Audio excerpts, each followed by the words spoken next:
Assalamualaikum warahmatullahi wabarakatuh. Selamat datang di video Kamar Gibah. Di kesempatan video kali ini saya akan menceritakan sebuah kisah TKI Taiwan yang pulang kampung gara-gara barang kemaluannya disantet oleh mantan suaminya sendiri. Sampai akhirnya barang kemaluannya itu muncul benjolan-benjolan sebesar biji salak. Gatal dan rasa sakit sampai merasakan di seluruh badannya.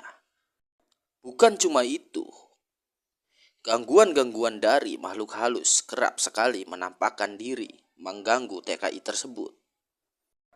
Oke, jangan berlama-lama. Kita simak video sampai akhir agar tidak salah paham. Tapi jangan lupa subscribe, like, share, dan nyalakan lonceng notifikasinya agar tidak ketinggalan video berikutnya dari Kamar Gibah.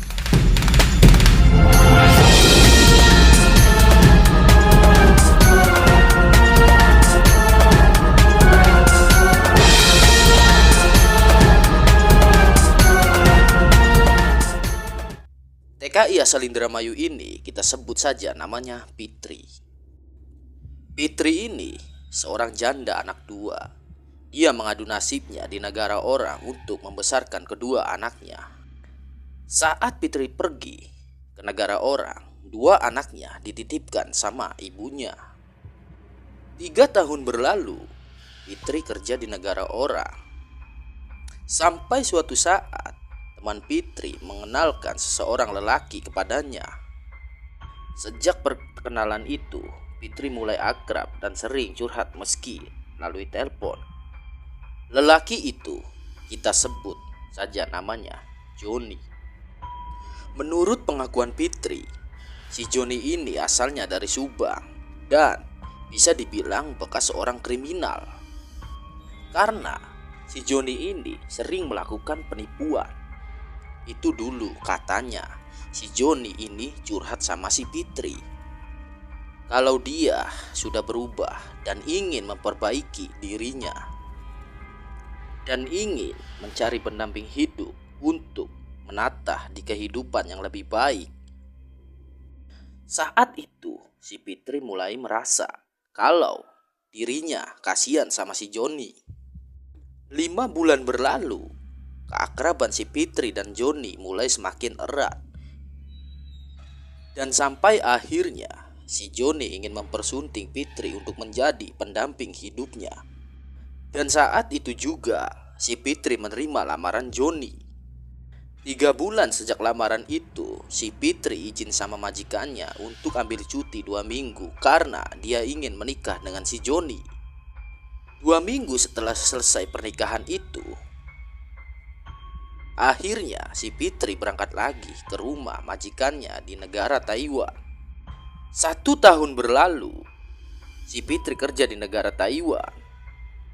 Setiap bulan, gajian selalu dikirimkan pada suaminya agar dia kerja ada hasilnya jika pulang nanti. Dan 2 tahun kemudian, si Joni ini sikapnya udah mulai beda. Jarang ada kabar. Sekali ada kabar, omongannya sedikit kasar pada Fitri. Singkat cerita, usut punya usut, si Fitri ini dapat kabar kalau si Joni ini sudah menikah lagi dengan perempuan lain. Saat itu si Fitri kaget dengan perasaan yang bingung antara percaya dan tidak percaya dengan kabar yang didengarnya. Saat itu juga anaknya mengirimkan bukti-bukti kalau ayah tirinya sudah menikah lagi. Saat itu perasaan Fitri mulai kecewa dan marah sama Joni. Tapi si Fitri mencoba untuk menenangin pikirannya dulu sebelum menanyakan langsung tentang kebenarannya sama Joni. 1 bulan kemudian, si Joni telepon Fitri menanyakan uang gajinya Fitri di bulan itu. Serotak, Fitri emosi dan marah-marah sama Joni sambil menanyakan kabar yang sudah didengarnya. Saat itu, dengan pedenya si Joni membenarkan kabar soal dirinya sudah menikah lagi. Fitri pun semakin membara amarahnya setelah Joni mengakui semuanya. Dan si Fitri tidak mau lagi mengirim uang hasil kerjanya itu untuk pada Joni. Dan si Fitri pun meminta Joni untuk menceraikannya. Tapi si Joni malah mengancam Fitri. Kalau Fitri tidak mau lagi mengirim uang gajinya pada Joni, akan membuatnya jatuh sakit. Barang kemaluannya membusuk dan jatuh miskin. Tapi si Fitri tidak mempedulikan omongan Joni itu sambil memblokir nomor kontak Joni. 10 bulan berlalu, si Fitri ini merasa aneh karena barang kemaluannya terasa gatal-gatal dan muncul benjolan-benjolan dengan berisi nanah. Si Fitri ini sangat terkejut dengan kejadian itu. Sampai akhirnya si Fitri ini berobat ke dokter. Tapi setiap kali berobat ke dokter tidak ada hasil kesembuhannya. Sampai ada salah satu dokter dari Taiwan bilang ke Fitri kalau penyakit yang diderita Fitri itu bukan penyakit medis, melainkan non medis. Sehingga dokter itu memberi saran pada Fitri untuk mencari orang pintar. Sepulang dari rumah sakit, si Fitri ini menelpon keluarganya dan menceritakan semua kejadian yang dialami Fitri saat itu.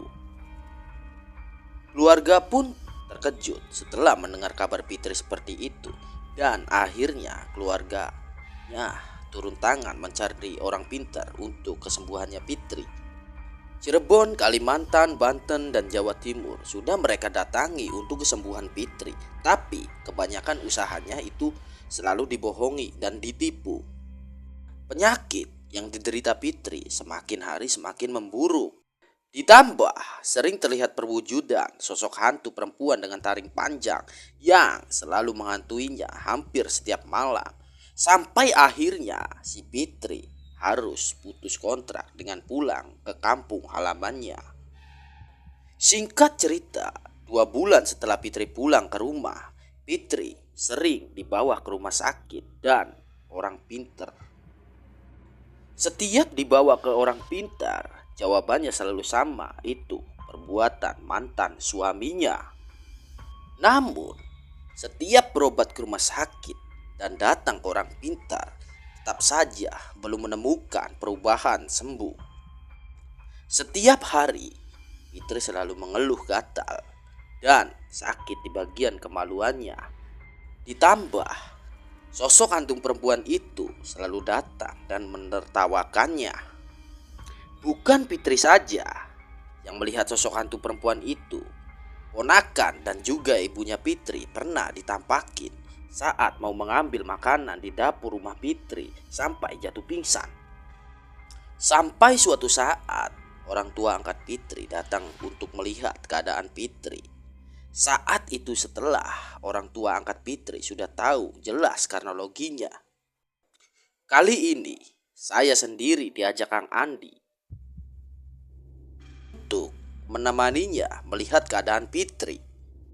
Dikarenakan orang tua angkatnya Fitri untuk mengundang Kang Andi. Singkat cerita, sesampainya saya dan Kang Andi datang ke rumah Fitri, saat turun dari motor, tiba-tiba Kang Andi awalnya tidak mau masuk ke rumahnya Fitri. Alasannya, Kang Andi melihat sosok perempuan bertaring dengan wajah yang penuh benjolan dan bau busuk. Tidak lama kemudian, akhirnya Kang Andi mau diajak masuk ke rumah Fitri.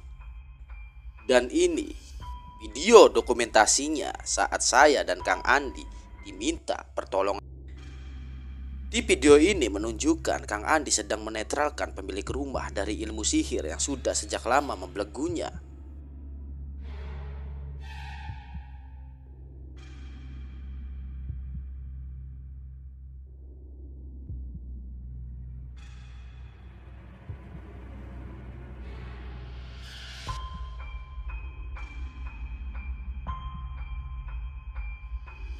Dan Kang Andi merasakan ada aura kuat yang mengawasinya dari atas plafon rumah.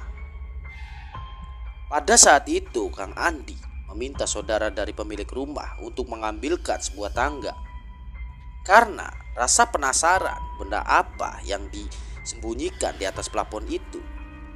Kang Andi dan saudara dari pemilik rumah itu mulai naik ke atas plafon untuk mencari benda yang disembunyikan pelaku untuk membuat sakit sang pemilik rumah.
Setelah Kang Andi dan saudara dari pemilik rumah itu sudah di atas, akhirnya Kang Andi menemukan benda tersebut, dan benda itu seperti botol yang berisi kain kapan dan boneka santet dengan jarum yang tertancap di bagian barang kemaluannya.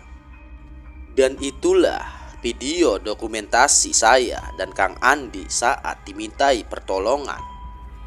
Setelah semuanya selesai proses penetralan, Kang Andi dan saya bergegas pulang karena khawatir hujan turun. Karena perjalanan arah pulang lumayan jauh. Terima kasih telah menonton video ini. Semoga yang menonton video ini bisa menjadikan sebuah pelajaran. Bagi kalian yang ingin berbagi kisah horornya, bisa tulis di kolom komentar atau menceritakannya secara langsung di channel Kamar Gibah. Assalamualaikum warahmatullahi wabarakatuh.